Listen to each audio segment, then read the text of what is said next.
Someone introduced me at the RMT the other night as the best socialist MP within the Parliamentary Labour Party. There's not an awful lot of competition, you know.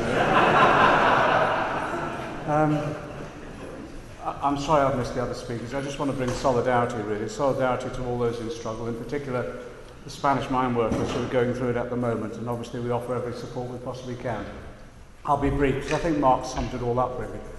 The situation, I just wanted 5 minutes to take stock of where we're at, and we just stand back just for 5 minutes. In terms of the economic background in which we're facing at the moment, it's the most perilous that we've had since the 1930s. We're now in a double-dip recession, but I think what let slip the reality of what the government knows we're facing was the leak from the head of the civil service last week, who said that actually in their planning within government, they're now planning for a decade of austerity. So that means more and more cuts, more and more wage cuts, pension cuts, people working till they drop for a decade. That's the reality. Because in terms of the economy, Osborne's thrown everything at it. He's followed every Keynesian mechanism and it hasn't worked. He's reduced interest rates, he's printed money like it's going out of fashion in terms of quantitative easing, and nothing's turned.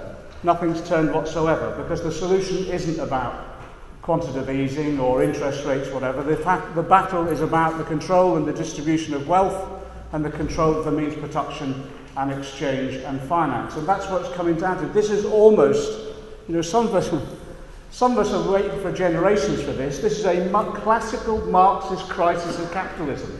And what's interesting, in government they recognise it now, in Wall Street they recognise it now, in the City of London that recognise it now. Why the fuck don't the Labour Party recognise it?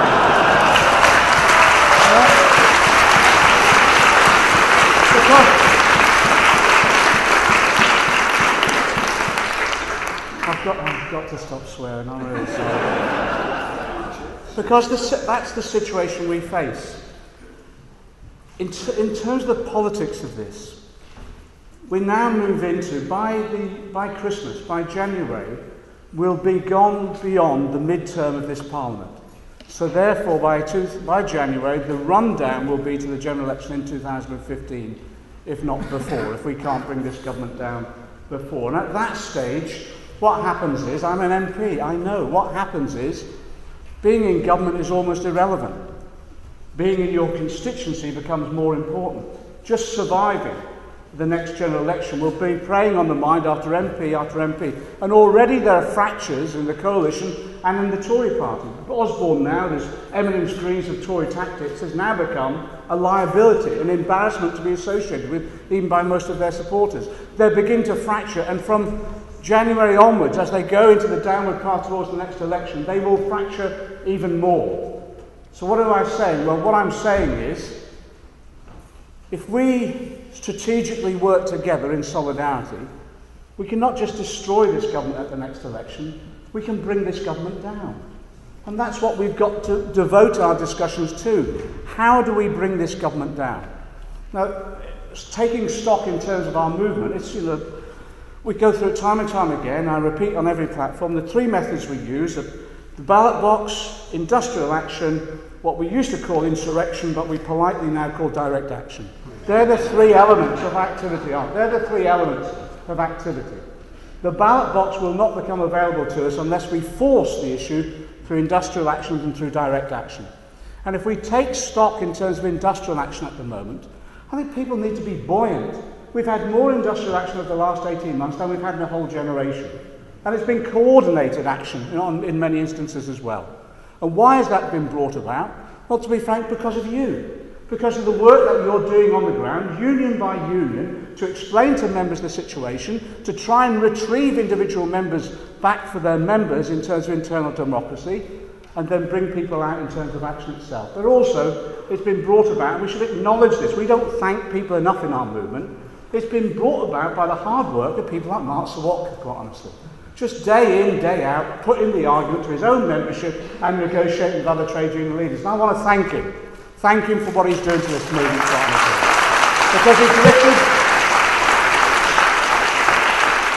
he's lifted spirits, but also he's brought together with others, the trade union coordinating group, have left trade unions negotiating and discussing how they campaign together, and that's been a major breakthrough.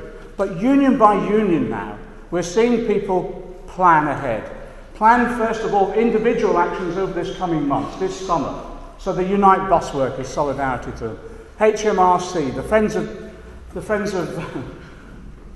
of National Comedians, coming out on Monday, 55,000 of them in industrial action. Action after action is taking place. And there are heroes and heroines in this movement as well. I want to pay tribute to the Prison Officers Association.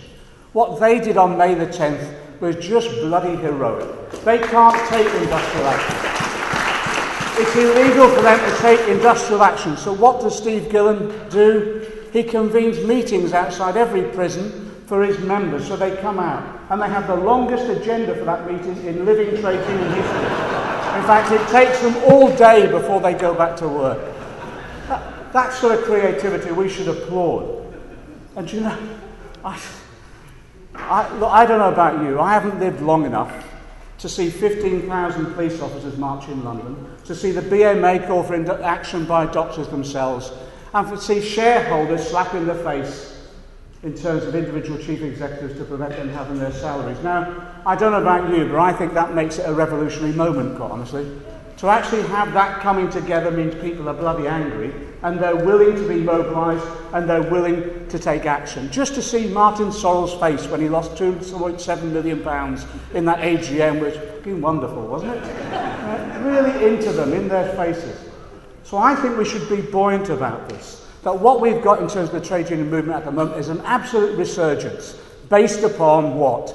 Rank and file activity and rank and file solidarity. But it goes beyond that. It goes well beyond that, doesn't it? We've seen movements emerge taking direct action because that's the only action that they can take, which has been incredibly inspiring and effective. You know, pay tribute to Black Triangle. Disability movement now is on the march. Black Triangle occupying the Atos offices in Scotland. DPAC chaining themselves to block Trafalgar Square. Wheelchairs chained together in solidarity. What better action of solidarity can you see from people with disability? The pensioners movement on the march now. That whole progressive movement, Occupy, UK Uncut, and all the rest of them. Remploy workers.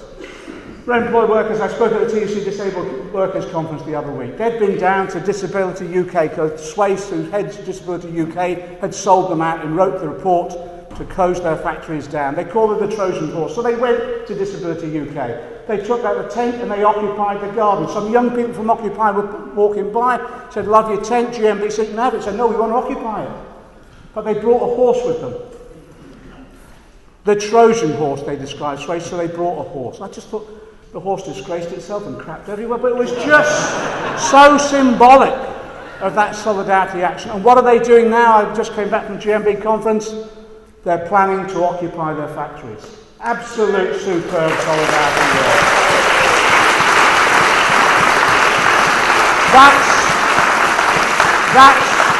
That's where we're at. And at 3 o'clock this afternoon, outside John Lewis's, IWW will be picketing John Lewis's, because they're supposed to be a commendable organisation of everyone equal, everyone receiving decent wages. Well, no, they don't. Their cleaners are outsourced, and their cleaners don't even earn the London living wage. So a group of workers are outside John Lewis's at 3 o'clock in Oxford Street this afternoon. Everywhere, it might be me, I don't know, but everywhere I go, it's breaking out all over. Direct action, industrial action, and coming together in solidarity. Now, over these coming months, it's important that we support every action that takes place. But I tell you, it's also important that we recognise that this autumn is going to be critical in tipping the balance against this government. Absolutely typical. What we need to do now is build for what do we call it? An autumn of anger. People's anger voiced on the streets. The TUC march is important. But Mark is right. Look, I'm an ex-TUC bureaucrat. I'm trained in the art of organising meetings where no one turns up. Demonstrations which no one hears about. That's what you're trained as a TUC bureaucrat. We build for October, but we don't allow them to use it just as a one day out, a happy day out for people. As Mark has said, we use it as the mechanism which becomes the springboard for industrial action and direct action that we've not seen on a scale before in this country. Because we're serious.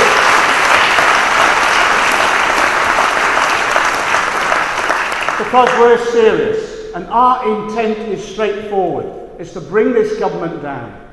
But it's not to replace it with New Labour. And I have to say, the only people who don't seem to understand the momentum of this is the Labour leadership. And to start raising this issue of immigration, yesterday I thought was a disgrace, to be frank. Absolute disgrace. You protect the workers' movement, the socialist movement recognises no borders and no boundaries. This is about class, it is about nation. And we protect each other by trade union organisation and trade union militancy.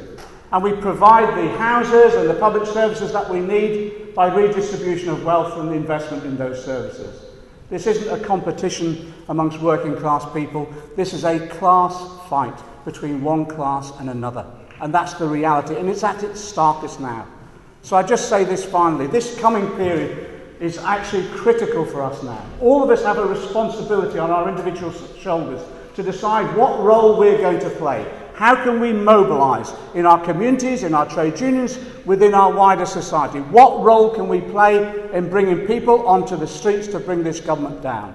But also in that mobilisation, we talk to one another about what society we want to create, how we redistribute wealth, how we take control of the means of production, how we plan our economy and our society on the basis of democracy and equality.